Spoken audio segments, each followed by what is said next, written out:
Ward क्रमांक 2 मधील अस्वले कॉलनीमधील रस्त्यांची दुरावस्था, महापालिका प्रशासन व नगरसेवकांची जाणीवपूर्वक दुर्लक्ष। मिरजमधील अस्वले कॉलनी, साई मंदिर तसेच अस्वले कॉलनी सर्व अंतर्गत रस्ते खराब झाले असून त्या रस्त्याचं काम गेले 20 वर्ष झालेलं नाही।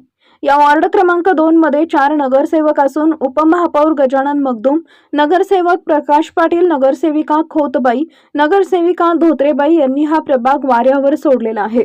कुपवाडमधून निवडून आलेले 4ही नगरसेवक बिनकामाचे ठरतात। तसेच महाबळ रोड मिरज 150 मीटर रस्ता व 150 मीटर गटारी किंवा ड्रेनेज यापैकी काहीही काम झालेलं नाही। तरी या भागातील सर्व अंतर्गत रस्ते व्हायला हवेत अशी मागणी येथील स्थानिक नागरिकांची आहे। डॉक्टर श्रीकांत भोसले, उदयवार्ता न्यूज, मिरज तालुका प्रतिनिधी। या रस्त्याची अशी दुरावस्था आहे। 10 ते 15-20 वर्ष झाली इथे राहते। कुठलाही नगरसेवक किंवा कुठल्याही पालिकेत अतिथी माणूस येत नाही। लहान मुलं राहतात, येणाऱ्या गाड्या अडकतात, अशा पूर्ण रोड बाद आहे। गटर झालेला आहे, गटर इथं तुंबलेला आहे, गटराचं पाणी जात नाही। डेंग्यू मलेरिया जर झालं, लहान मुलं इथं पिळतात। पूर्ण रस्त्याची दुरावस्था आहे। पालिकेला, महापालिकेला, नगरपालिकेला, नगरसेवकला सांगितलं कोणी फिरका येत नाही, फक्त मतदानापुरते येतात। बाकीच्या वेळी इथं काय चाललंय हे बघायला सुद्धा येत नाही। पावसात जे हाल आहेत, उन्हाळ्यात पाणी जाते तर गटराची सोय नाही।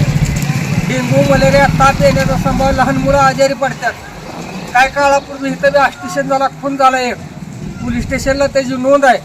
तिथं घसरून माणूस टायर खाली गेलाय। पूर्ण गाडीची अवस्था अशी आहे। तिथं पूर्ण नसताना सुद्धा तिथं पाईपलाईन काढायला नगरपालिकेने परवानगी दिली, पूर्ण खड्डा काढलाय। आता चालू अवस्था रस्त्याची अशी आहे की लोक येत नाही, जात नाही, तरी पूर्ण खड्डा काढलाय।